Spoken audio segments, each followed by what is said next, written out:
Welcome to Whispers in the Dark, where every shadow hides a secret, and every tale leaves a scar. Here, we unravel the forgotten, the cursed, and the damned. Dim the lights, lock the doors, and whatever you do, don't listen too closely, because some stories don't like being told.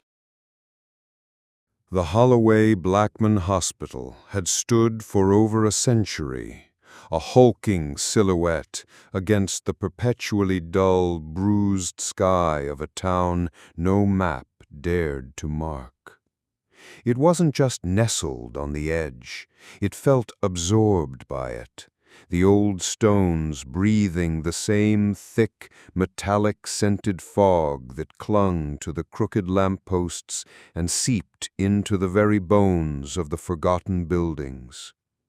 For generations, the Holloway and Blackman bloodlines had been its stoic, weary guardians, a hospital not for the living, but for the dead. It was a place of a specific, bone-deep stillness at dawn, when the mist was at its heaviest, muffling even the distant cry of gulls.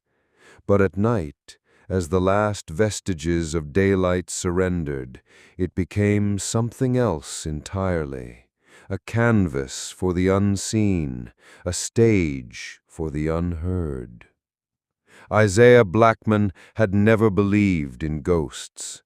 Raised in the sprawling, indifferent pulse of the city, his life was a symphony of logic and concrete, far removed from the vague, unsettling stories whispered about his family's strange legacy.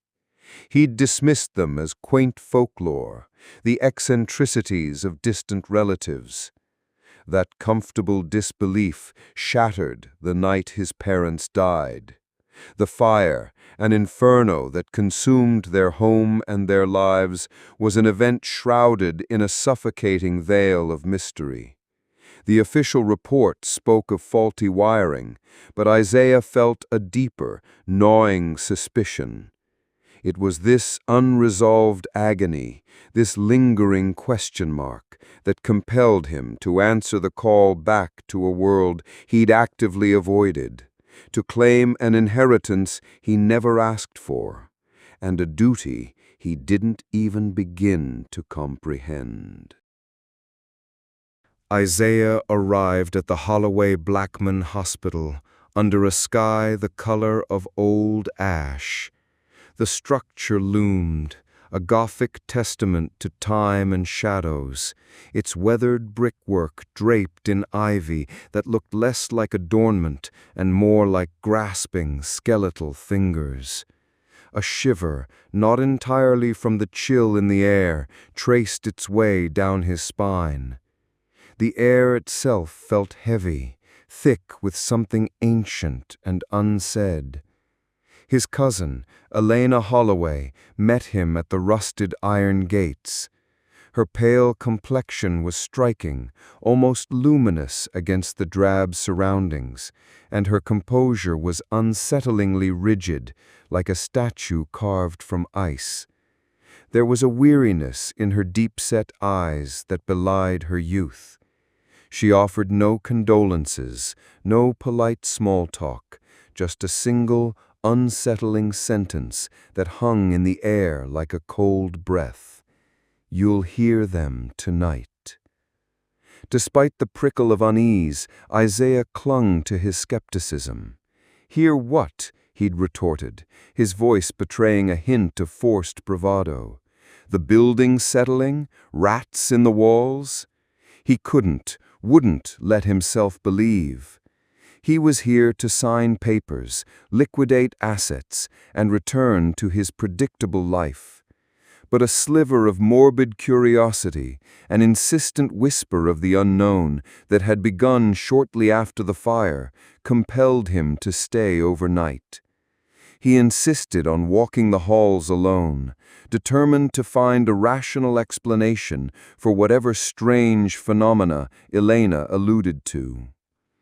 As darkness seeped in, thick and palpable, it felt less like twilight and more like the very walls of the hospital were swallowing the light whole. An eerie, profound silence blanketed the building, a vacuum where sound should have been. Then it began. Soft, almost imperceptible at first, like a rustle of forgotten silk, then growing clearer, whispers.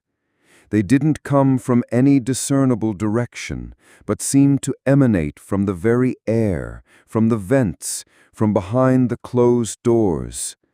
They weren't distinct words, more like a chorus of sibilant breath, but he knew, with a certainty that chilled him to the bone, that they were calling his name. His heart hammered against his ribs, a frantic drum in the sudden, overwhelming quiet. He clenched his fists, forcing himself to breathe, to dismiss it as an auditory hallucination born of stress and exhaustion. In the east wing, a faint, almost melodic humming began. It was ethereal, fragile, yet persistent. His skepticism warred with a primal urge to flee, but the sound, captivating in its strangeness, drew him forward. He found himself standing before room 13, a door long sealed with a rusty chain and a faded, peeling, "Do not enter" sign. The humming was strongest here, a ghostly lullaby. With trembling hands, he broke the chain, the metallic screech echoing unnaturally in the silence. The room inside was a testament to decades of decay. Dust motes danced in the sliver of moonlight, filtering through grimy windows, and peeling wallpaper hung like tattered skin, and the air was frigid, cutting through his clothes.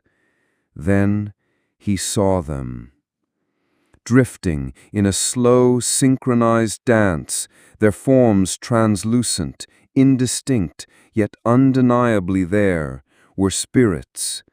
They glowed faintly, a soft, internal luminescence, like fireflies trapped in a jar.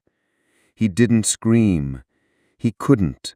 A profound, overwhelming shock rendered him motionless, his mind struggling to reconcile what his eyes were seeing with everything he believed.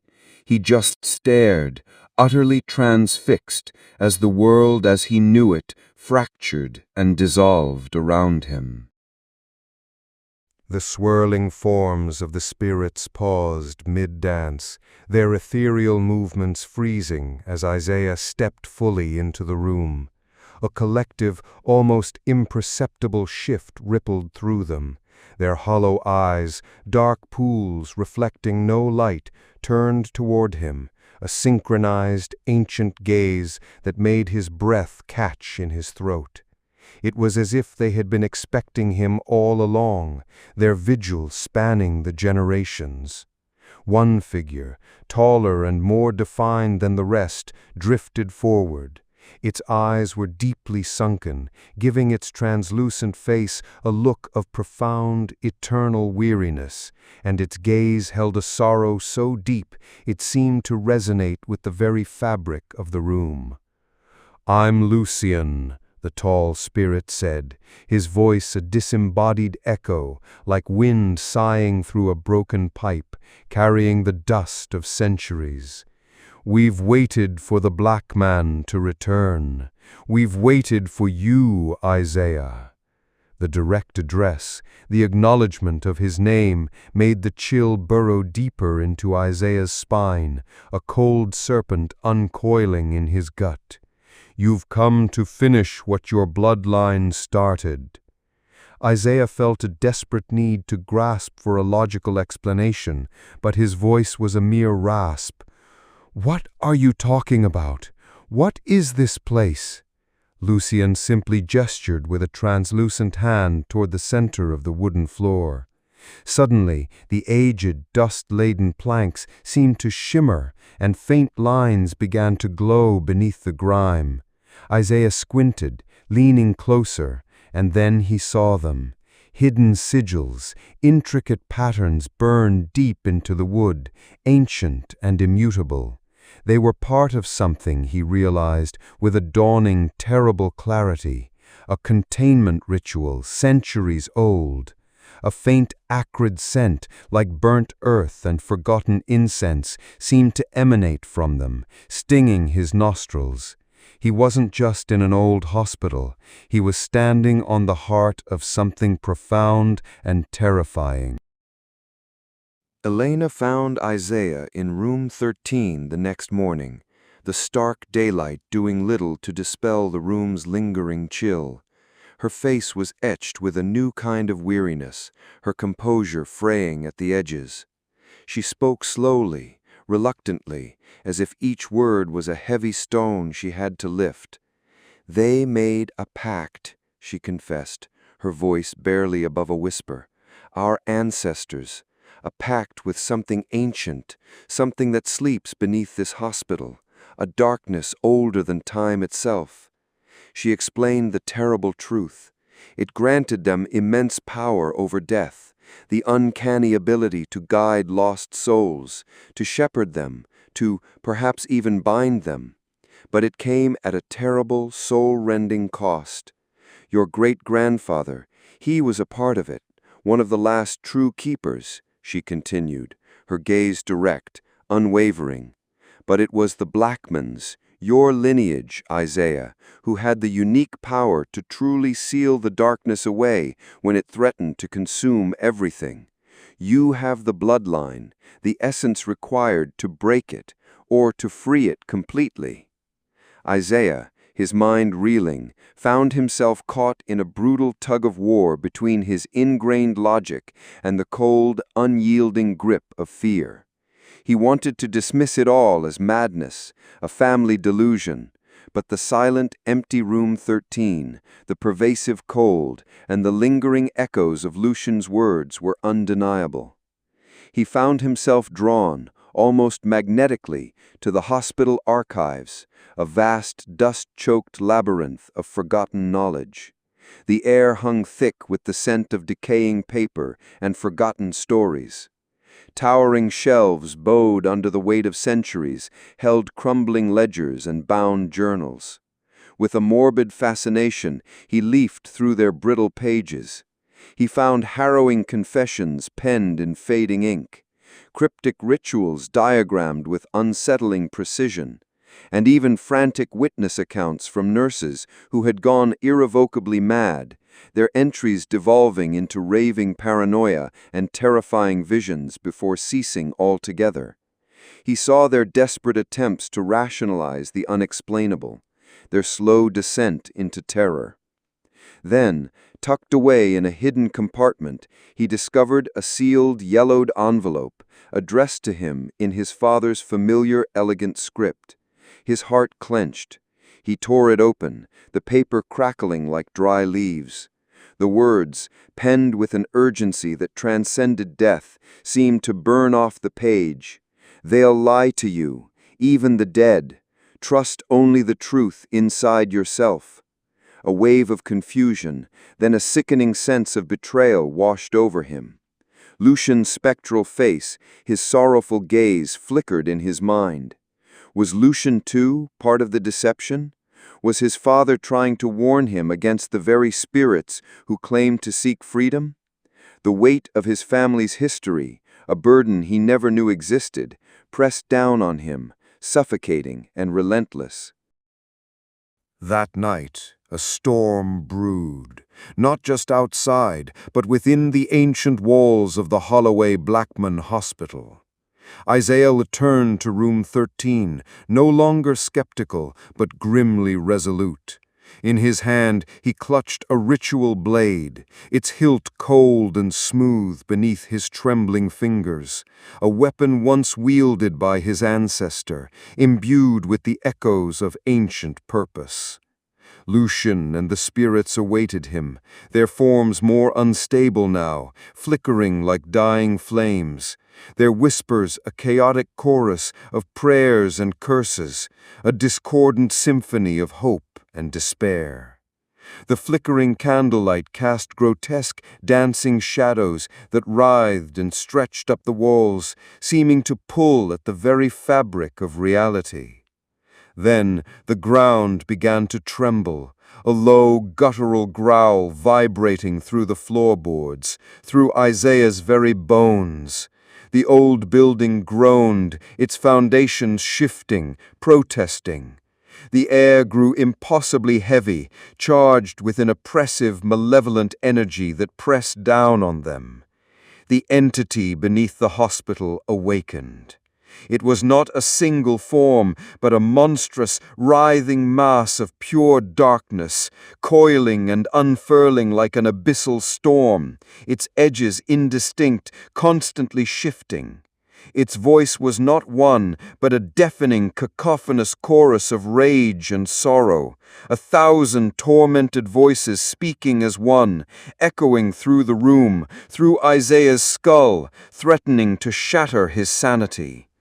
You carry the Blackman blood. The seal must be broken. Release us! Release me!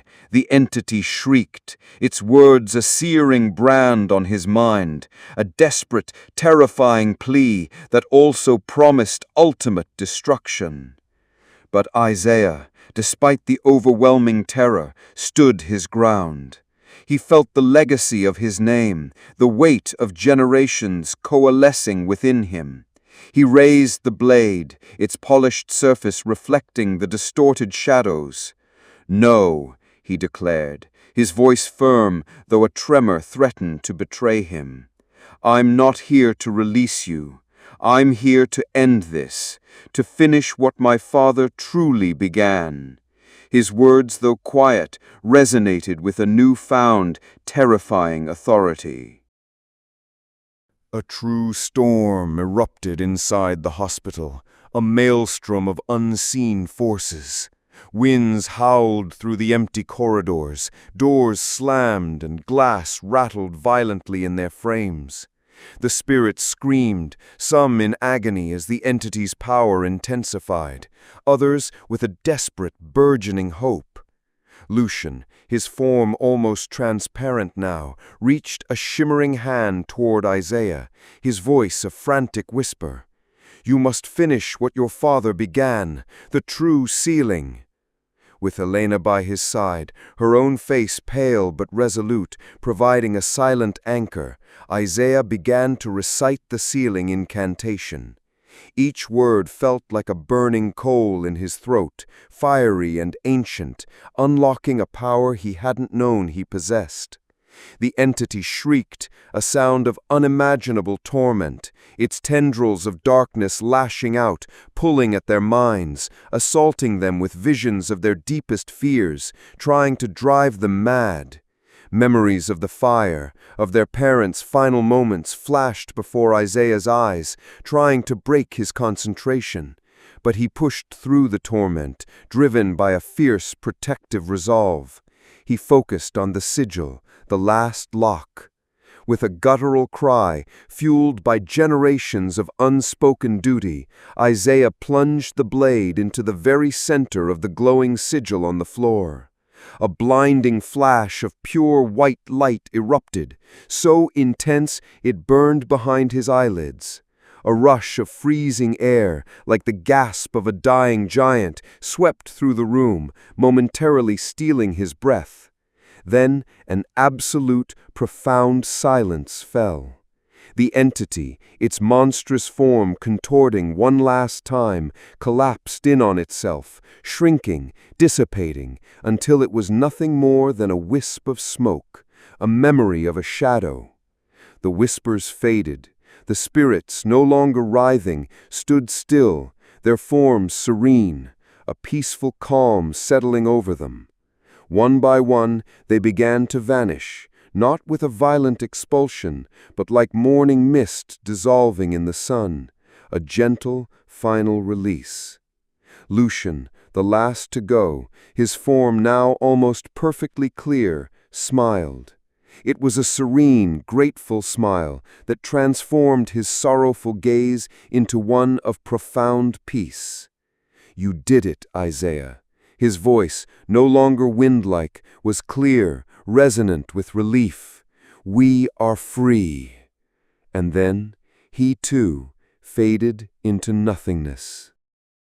As dawn broke, painting the eastern sky in hues of soft rose and bruised purple, Isaiah stood alone in room 13. The morning light, usually a symbol of new beginnings, seemed only to highlight the old weight of the hospital pressing down on him. A responsibility settled firmly on his shoulders. The room, though still dusty and decayed, felt different, lighter, cleansed, but also profoundly significant. Elena, her own exhaustion palpable, placed a hand on his shoulder, her touch a grounding warmth. "It's over," she said, her voice filled with a mixture of relief and disbelief. He shook his head, gazing out at the rising sun filtering through the grime. "No," he said, his voice quiet, resolute. "It's not over. This place still holds secrets. It always will. The darkness may be sealed, but the bridge remains." He understood now with a chilling clarity that the pact wasn't just about containment. It was about an eternal vigilance, a cosmic balance that had been disturbed and was now precariously restored. Though the ancient darkness had been sealed again, the Holloway Blackman Hospital remained a powerful, liminal space, a fragile bridge between life and death, the mundane and the otherworldly.